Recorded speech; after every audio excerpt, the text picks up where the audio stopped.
हाँ जी दोस्तों, तो कल बोला था ना कि गुजरात जीतेगी और एसआरएच हारेगी। तो भाई गुजरात कल जीत गई है और टेबल टॉपर बन चुकी है भाई। और एसआरएच को ऐसा पेला है ना भाई कि एसआरएच शायद अब टॉप 4 से भी बाहर हो सकती है। बहुत लोग उछल रहे थे कि गुजरात हार जाएगी, ऐसी वैसी टीम है और उसके पास बैटिंग नहीं है, लेकिन एसआरएच को ऐसा पेला है ना भाई।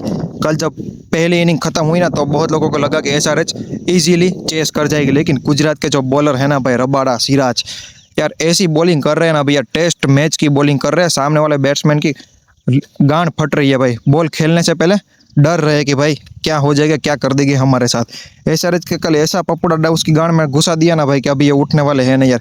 170 रन भी एसआरएच से बने नहीं, जबकि बड़ी बड़ी बातें कर रहे थे 200-250 रन होगा तो भी एसआरएच कर जाएगी। लेकिन एसआरएच में ऐसा है कि भाई अभिषेक शर्मा, ट्रेविस हेड और क्लासिन, ये तीनों अगर आउट हो गए ना जल्दी और डिफिकल्ट पिच मिल गई ना तो एसआरएच की पपड़ी खत्म हो जाएगी भाई। और एसआरएच के पास बहुत ही बढ़िया मौका था टॉप पर आने का, लेकिन अभी टॉप पर आ चुके हैं गुजरात टाइटंस।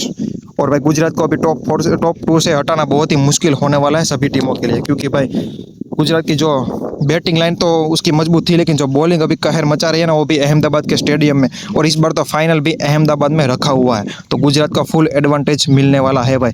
और गुजरात भाई फाइनल जा रही है, क्योंकि अभी इसके जो 2 मैच बचे हैं ना वो भी बहुत ही ईजी है। बाकी दूसरी टीमों को देख ले तो भाई आरसीबी ऐसा लग रहा है अभी कि क्वालीफायर 2 शायद खेल सकती है, 1 खेल सकती है गुजरात के साथ। तो देखना होगा, अब मजा आएगा। हैदराबाद को भाई अब संभलना होगा, क्योंकि अगले जो उसके मैच है वो सीएसके और साथ में आरसीबी के साथ है। जो आरसीबी के साथ लास्ट मैच है ना वही हैदराबाद की क्वालिफिकेशन तय करेगा, ऐसा मेरे को फील हो रहा है। और हैदराबाद कल के मैच हारने के बाद बहुत ही ज़्यादा फंस गई है भाई। तुम लोगों से 170 रन का टारगेट यार चेस नहीं हुआ यार, तुम मर जाओ डूब कर पानी में यार। तो भाई अहमदाबाद जैसे स्टेडियम, तुम्हारे पास इतने धुरंधर बैट्समैन भरे हुए, फिर भी तुमसे यार इतना टारगेट चेस नहीं हो रहा, तो तुम फाइनल में जाओगे, क्वालीफायर में जाओगे, जब तुम्हारे सामने मजबूत टीम आएगी तब तुम्हारी हालत क्या करेगी यार।